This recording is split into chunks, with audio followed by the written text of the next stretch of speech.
Thank you.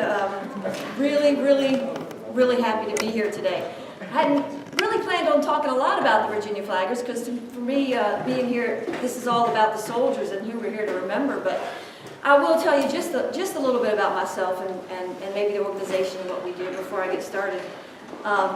I'm from Richmond, Virginia, born and raised right there just east of Richmond and in eastern Henrico County, right in the middle of the shadows of all the 7 days battlefields. We could relic hunt in our backyard. My daddy was a relic hunter, and he was an enthusiast of the war, and I certainly understood my heritage growing up.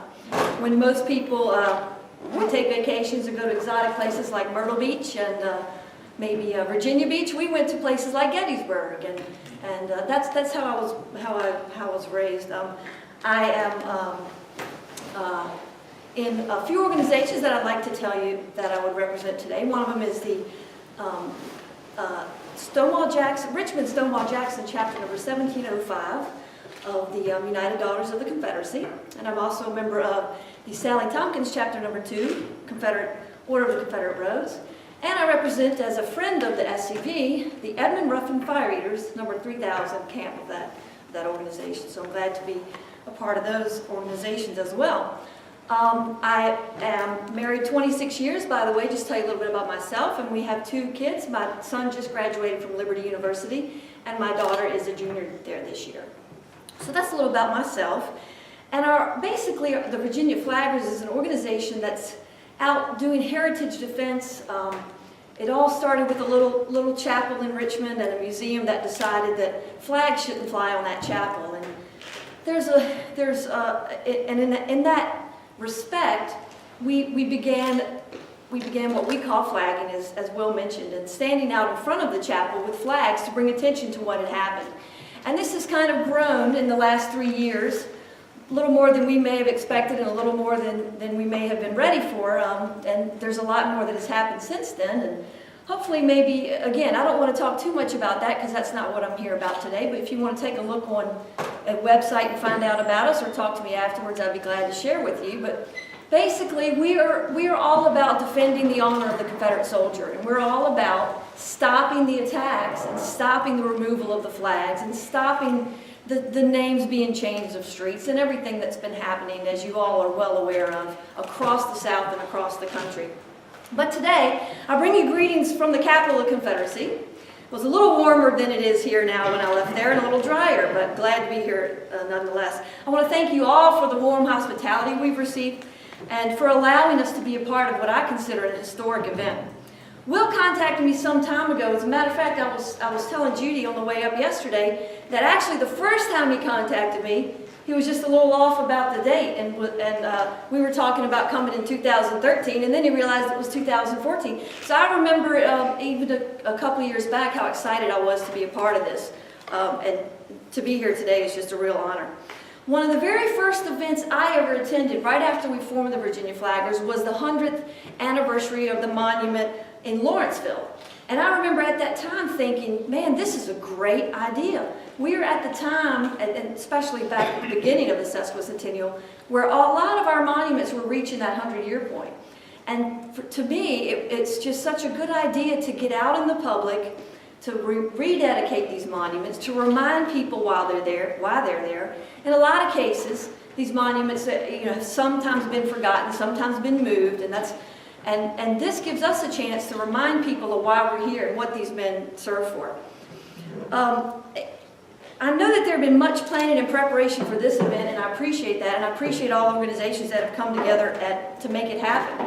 At a time when many Southerners, even some in our own heritage organizations, are cowering in the face of criticism and attacks from our enemies and putting away the honored flags of our ancestors, you folks are taking the charge seriously, as far as I can tell, and standing strong and fast against the campaign of hate and misinformation.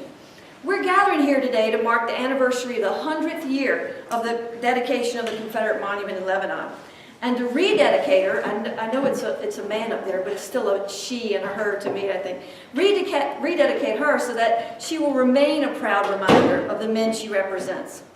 As we commemorate the sesquicentennial of the war between the states, we are forced to fight battles that our grandparents could have never imagined. Who would have ever thought that the Commonwealth of Virginia, who called 32,000 of her sons, 32,000, to die in her defense, would turn her back on them some 150 years later, refusing to recognize their service and dishonoring their memory by their words and deeds. Who would have ever guessed that the sesquicentennial slogan for the capital of the Confederacy, Richmond, Virginia, would be, "On to Richmond, the Yankee battle cry." That's our slogan for the sesquicentennial. Never would the Confederate veterans who built the Confederate Memorial Chapel on the grounds of the old soldiers' home in Richmond, never would they have imagined that their flags would be forcibly removed from the portico. All across the United States, our heritage and the honor of our gallant Confederate ancestors is under daily attack by those who would have every vestige of the Confederacy wiped from the face of the earth. With each victory, our enemy grows more emboldened and more confident, and many of us, unfortunately, grow more and more defeated and resigned to accept our fate. As sons and daughters of the South, I believe that we have inherited a birthright that is still today the envy of all who know of the valor and courage of these men. Ours is a proud heritage of men who love God, family, country, and freedom, and driven by duty and honor, answer the call of their state to defend their home. But along with that birthright, in my opinion, comes a responsibility. A responsibility to defend the good name and the honor of the Confederate soldier. A responsibility to speak out when his honor is attacked. A responsibility to stand against those who have dishonored his sacred memory.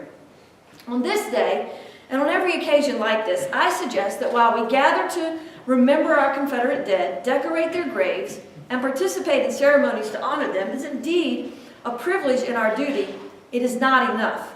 If we expect our children and grandchildren, as Will mentioned, to be allowed even the freedom to participate in such events in the future, not just will they want to, will they wish to, but will they be allowed to? That is a legitimate question today, folks. Our children are not allowed to represent their heritage in schools, in public places.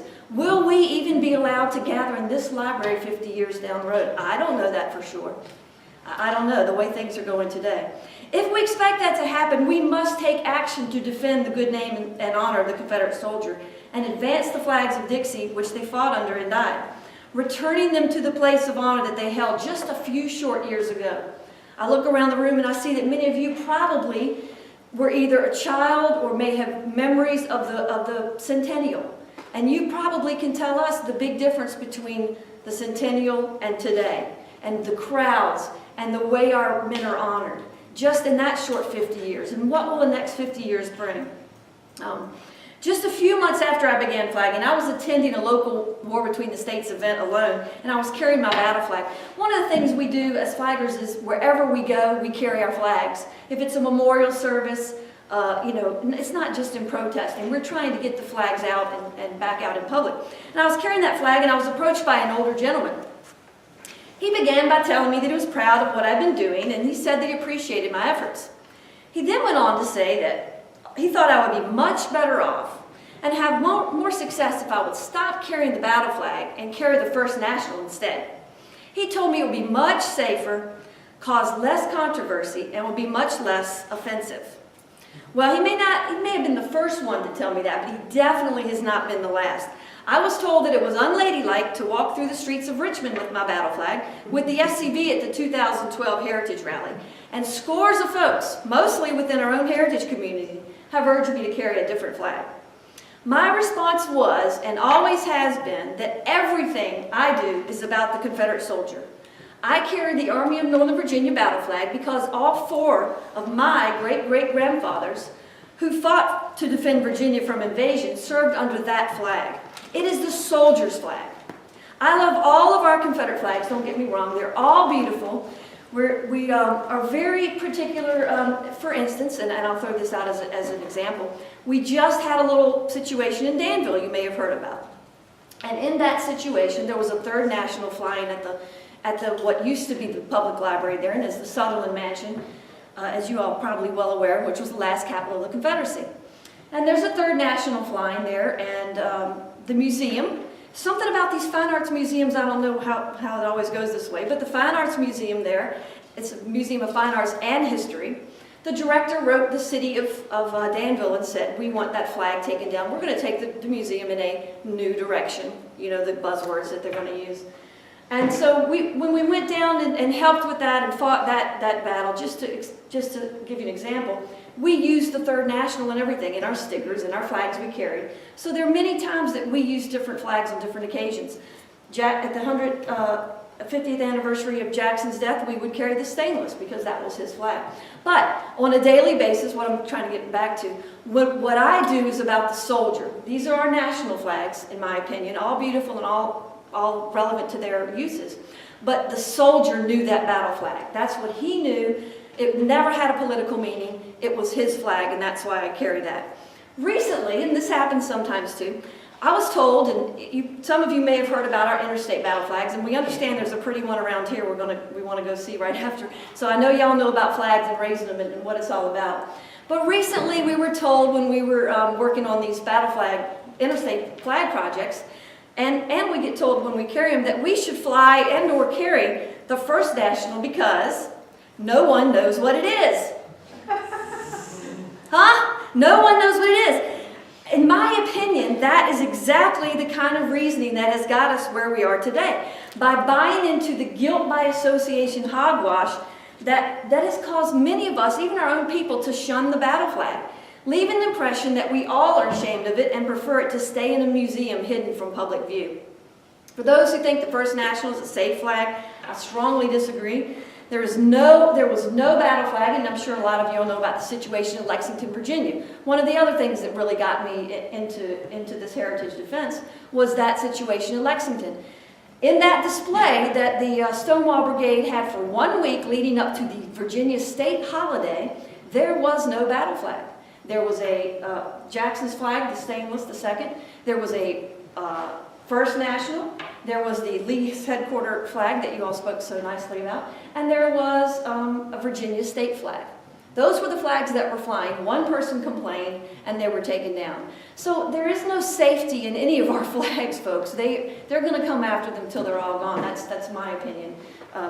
And that's why I carry the battle flag, for those that ask about that.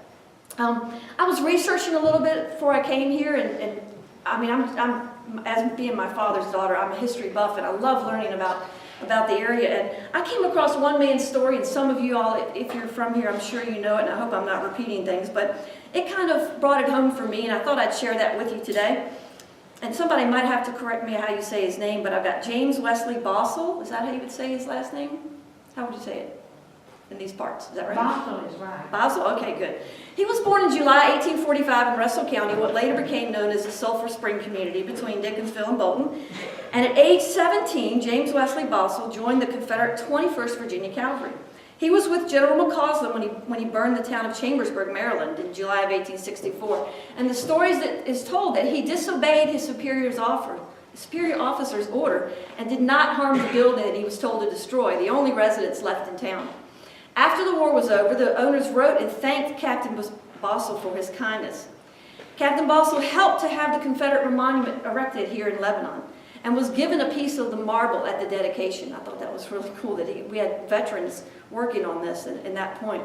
It is told that he treasured his sword and gray uniform and often wore them and was buried in the uniform. At the time of his death, he was commander of the McKelney Camp of Confederate Veterans here in Russell. And to me, I'm sorry? McElwain, thank you. Here in Russell. And to me, that's really what brings, the stories of the men is what brings it home about why we're here today. You know, we can talk in generalities, but when we hear their story, and to me that was one that touched me, that the number of veterans. I read through the newspaper articles here, and how the folks get just people sending $1, $2, and they would just talk about that. And all this came together to make this monument happen. And it moves me even today to think what they went through compared to what we go through to be here today is nothing for us to even get up and come in the snow compared to what they did. And I'm moved by that.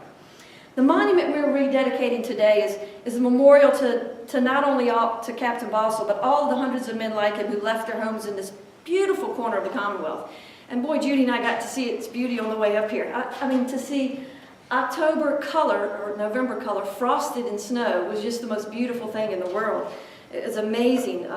And as far as I'm concerned, we, the sons and daughters of these men that we're honoring, we are their last line of defense. We are the only thing standing between them never being spoken of again and remembered. And I feel like it's our duty and devotion to do that and defend them. I am a flagger. Flaggers speak for those who have no voice. We relay a message of duty, honor, dignity, and respect and heritage to those who never knew or to those who have forgotten, and we attempt to reach those who refuse to hear. Our weapon is a Confederate battle flag. Our enemies are those who worship ignorance, historical revisionism, and political correctness. We take pride in standing for a cause. For this cause, we cause others to flock to a banner of our ancestors, take up their flags, and join us in battle, for our time is now.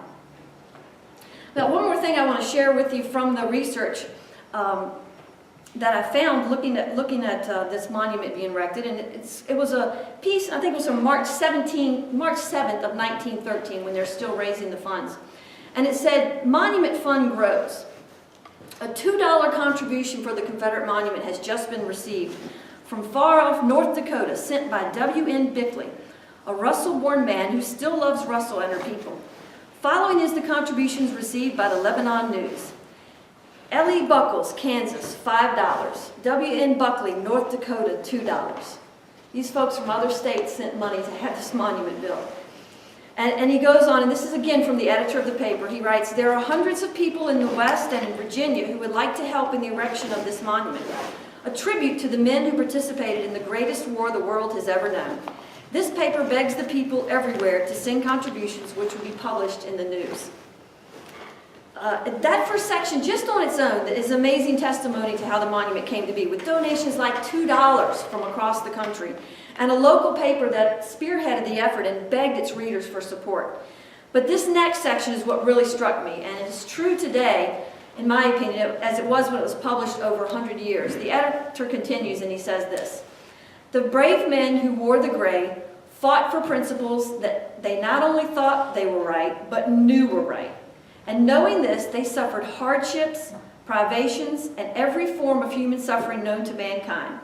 In their unparalleled fidelity to their cause, they have left us a priceless heritage, and one that every true Southern man and woman should be proud of and appreciate. Send in your contributions at once, please." It says it all, doesn't it, folks? I mean, for us to come together 100 years later, I hope that this is our wish at the same time when we leave today. That in our hearts we carry out the same drive that these folks had 100 years ago to build that monument. We will keep that spirit, that fire alive, to keep their memory alive and to defend their honor. That's what we do. That's what we see happening across the Confederation. Whether it's, we mentioned guys putting grave markers up, whether you're doing the historical research, you're out doing the work putting the markers up, whether you're writing books. Will said something about a rock star here. Y'all got a rock star. That book he wrote, oh my goodness, what a testimony. What a way to get it out into the hands of people and all across the country so that they know about our history and heritage. We've all got talents. God made us with special abilities and things we can do. I don't even really like to hear the term rock star, because every one of us is important in whatever we do to honor our ancestors. And only when we come together and use those gifts and talents and move forward as one can we make a difference. And I'm looking forward to the rest of the day here, being with you all, and looking forward to working with you on heritage efforts and everything we can do together to continue to honor our ancestors. Thank you very much for having me.